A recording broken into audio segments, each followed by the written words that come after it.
Hello, welcome to HITC Sport. Right, let's take a look at every Premier League club and find each team's biggest former flop who's currently having one hell of a season. Right, let's go. Arsenal, Henrikh Mkhitaryan. Did Henrikh Mkhitaryan actually play for Arsenal? Are we sure? Are we completely sure it wasn't some imposter dragged in off the street? And Borussia Dortmund, this guy was the supply chain for Pierre-Emerick Aubameyang. He was essentially the plug to make the Gabon striker work. Except, while Mkhitaryan was in North London, he had the end product of a malnourished pig. For one of the deadliest wingers in Europe, apparently, he registered 8 goals and 8 assists in nearly 60 goddamn games. Just awful. You'd be forgiven for assuming, like Alexis Sanchez, his confidence would now be rock bottom and just warming the bench in Serie A until a suitable age where he can retire. Now, instead he plays for Roma every week, and he's only missed 29 minutes of football this season. He's already got 4 goals and 5 assists, being part of a team who've only lost once in 10 games. Oh, and they're only 3 points off top of the league. And considering he's younger than Willian, who's being a big lump of wasted wages and oxygen, maybe Arsenal sold him too early. Aston Villa, Jordan VERETOUT. Lads,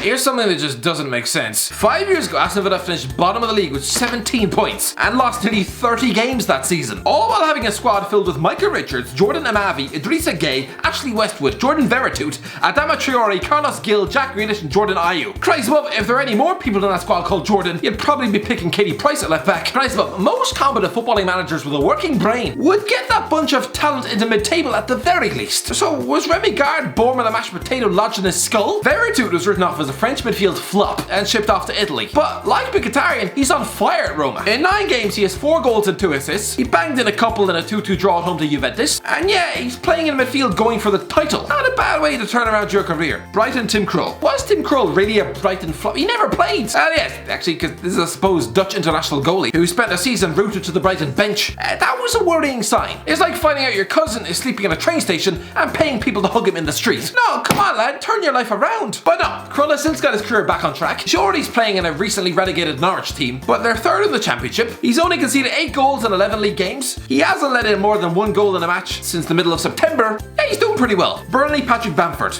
Yeah, there's a few Premier League clubs I could stick Patrick Bamford in as their former flop doing well. I really don't understand this. He's already proven in the past he can't hack the Premier League, right? Not only does he look like a guy born with a predisposed allergy to dumbbells, but he looks like a centre back's dream. Price Bobby looks like he should be stuck in an orphanage asking for more KRUL. But no, he's not. He's hunting down the Premier League Golden Boot. He's already got 7 goals in just 8 games for Leeds this season. That is 7 times more Premier League goals than he's managed in 27 years of life. Just what is going on? Chelsea, Mo Salah. That is easy. We all know Chelsea wasted a year of Mo Salah's life, bringing him in from Basel in 2014, only to let him rot on the bench, and maybe allow him on the pitch to score 1 in a 6-0 win over Arsenal, but that's about it. Anyway, he's having another typically world-class season for Liverpool. 8 goals in 8 Premier League games, opening the season with a hat-trick against Leeds. He has 10 goals in all competitions. If you forget about that 19 nightmare minutes at Villa Park, he's been virtually unstoppable in every game this season. Lads, this could be his best campaign yet. Crystal Palace, LOIC Remy. I'll be honest, when LOIC Remy was desperately dragged in on loan by Crystal Palace in early 2017, only to score a big fat 0 goals in 5 games. I assumed he was finished there and then at 30 years of age. Not a chance. Last season he was in the Champions League with Lille and scoring nearly 15 goals. At 33, he's now out in Turkey with Saykar Rizespor. And lads, he's on fire. 4 goals in 5 games. What? Oh, to be fair, it is the Turkish league. It's a bit like playing tennis with the net down. Everton, Davy KLAASSEN. Davy KLAASSEN was one of the most pointless signings in Everton's history. Dragging him in the same summer, the club already signed 2 other number 10s. It's like moving into a house and deciding to buy 3 washing machines. Great, that's one way to get served with divorce papers. He's never been the same since his last season at Ajax, when he scored 20 goals in 50 games to reach the Europa League final. Well, he's back at Ajax now, and he's only played 4 games. But that's been 4 wins, and lads, he's a creative midfielder, right? Well, in those 4 games, his team have scored 26, yes, 26 goals with him on the pitch. They even won 1 game away from home by 13 goddamn goals. Christ, who was in goal that day? A horse on roller skates? And yeah, he's helped himself to 4 goals as well. The man is back to his best, absolutely rooting Dutch defences on a weekly basis. Who needs Donny van de Beek when you got Davy KLAASSEN? Fulham, Gael Kakuta. Chelsea fans will have bad memories of Gael Kakuta. He's that French teenage wonder kid they signed in 2009, only to get hit by a transfer ban as a punishment. I might understand if they went through all that effort to poach someone like Kevin De Bruyne, but Kakuta, a future journeyman winger who'd soon wind up in China? It's like divorcing your wife of 20 years, only to run off with Angela Merkel. Yeah, Kakuta didn't do much while alone at Fulham in 2011 either. Just 7 games, no goals, he might as well not have been there. But to be fair, he's now at newly promoted Lens in France, the 13th club of his career, and he's doing well. He's got 4 goals and an assist from the wing. He played 70 minutes in a famous 1-0 win over PSG in September. They've only lost twice, they're 11th in the league. They're France's surprise package. But no, it's probably not enough to make Chelsea or Fulham fans pine for his return. Oh, by the way, try and hit 500,000 subscribers before Christmas. It would be absolutely mental if that just wouldn't make sense. But yeah, if you want to make this year any more crazier, then go ahead, slap that subscribe button, and I think my brain might burst. Anyway, let's get back into the video.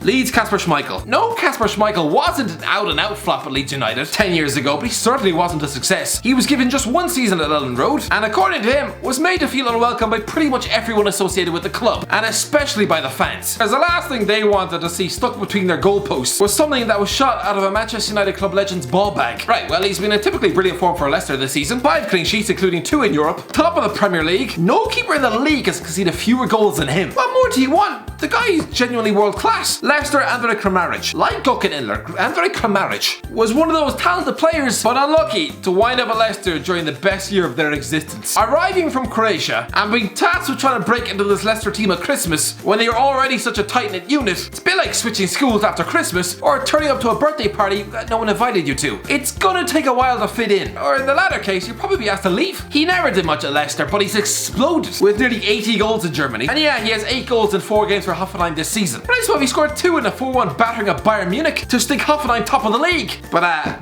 just a shame they've lost nearly every game since. Liverpool, IAGO, ASPAS. Well, I could touch on Dejan Lovren, who's flying it in Russia with Zenit St. Petersburg, but no, as always, the answer is of course IAGO Aspas. Yes, he was at Liverpool the year they challenged for the title under Brendan Rodgers, but 14 league appearances, 0 goals, and 1 shoddy corner. Again, he had the physique of a small child. He looked like he hadn't eaten a home-cooked meal in nearly 3 goddamn years, but since then he's morphed into a goal-scoring machine out in Spain. And yeah, he has 4 goals for Celta Vigo this season, including both goals in a 2-1 win over Valencia at home. Just a shame that they're stuffed in a relegation battle. Man City, Felipe Caicedo. I'm guessing at least 30% of Man City fans have entirely forgotten that Felipe Caicedo was ever a Manchester City player. Yep, he was a teenage striker who actually arrived at the club before the money, and he largely struggled and only scored 7 goals in 34 games. To be fair, it's hard to make your mark at a club who are eyeing up the likes of Robinho and Kaká. Suddenly, a young Ecuadorian teenage talent looks very underwhelming by comparison. Why do you think Daniel Sturridge left the club? Anyway, at 32 he's on fire for Lazio this season. Just 9 goals last season, he already has 4 in 7 games so far. And lads, it's the importance of the goals. Lads, Torino went 3-2 up against Lazio at home, scoring what should have been the winner in the 87th minute. No, there's still time for a Ciro Immobile penalty in the 95th minute before Caicedo stabs in a 98th minute winner. Utter scenes, and then the next week he swivels to bang in a 95th minute equaliser against Juventus at home. The man is becoming injury time specialist. Oh yeah, and he can do it in Europe as well, scoring an 82nd minute equaliser against Zenit in the Champions League. Fair play, Caicedo. He keeps saving the day. Man United, Memphis Depay. Alright, where do you want to start? Wilfred Zaha, Radamel Falcao? Nah, let's go for Memphis Depay. French football is too easy for that man. It is.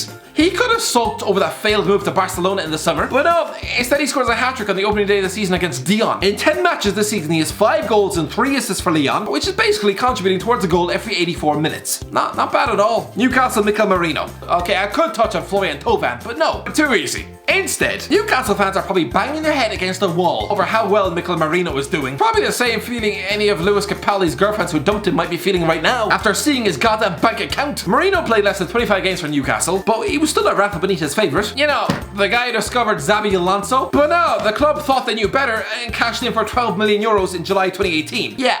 How much do you reckon he's worth now? He's 24, recently started 5 games in a row for Spain. He's struck up a brilliant midfield partnership with David Silva and currently sits top of La Liga with Real Sociedad. For the British media hyped up Sean Longstaff. Sorry lads, he's not even half the player Merino is right now. Sheffield United, Dominic Calvert-Lewin. It's unfair to call Dominic Calvert-Lewin a Sheffield United flop because, to be fair, he spent 12 years at Bramall Lane, coming through the youth system. True, but he never scored for the first team. And considering he was given 11 bites of the cherry to do so in League One, a division where Ched Evans was a goal-scoring god, then maybe he was a flop. So after selling him for just £1.5 million, basically couch change, it must be a bit annoying for them to see him score 11 goals in 10 games for Everton this season. Oh yeah, and 2 for England. That is 13 goals for the season already. He's only 7 goals off a 20-goal season, and the campaign only started about 5 minutes ago. Mental? Mental. Those are Ronaldo and Messi numbers. Southampton, Mikel Antonio. Okay, Mikel Antonio wasn't really a Southampton flop, but he wasn't anything special either. He was a teenage forward on loan from Reading in League One, and did score in the final of the Football League trophy on his birthday, but 3 goals in nearly 30 league games wasn't all that memorable. Well, he's already got 3 goals for West Ham this season, including a bicycle kick against Man City. Funny, when Wayne Rooney does it, the media don't shut up about it for a decade. When Antonio does it,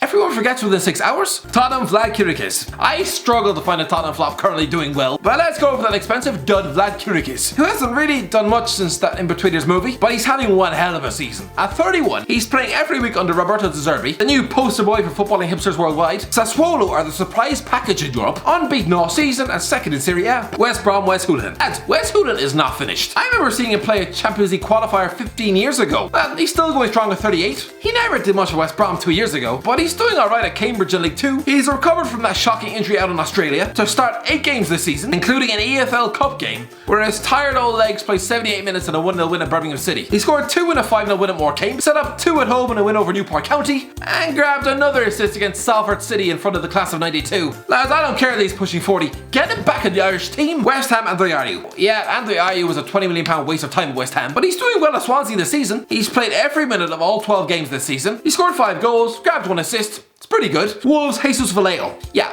Jesus Vallejo was a pretty dud defender at Wolves, but look at him now. First choice centre half for Granada, who were absolutely flying it. 5th in the Liga, top of the Europa League group. Yeah, they got spanked by Atletico Madrid 6-1, but lags. 5th in the league? Not bad at all. If that's it, let me know in the comments below. Enjoy the video. Don't forget to like, share, subscribe, and as always, I'll talk to you in a while.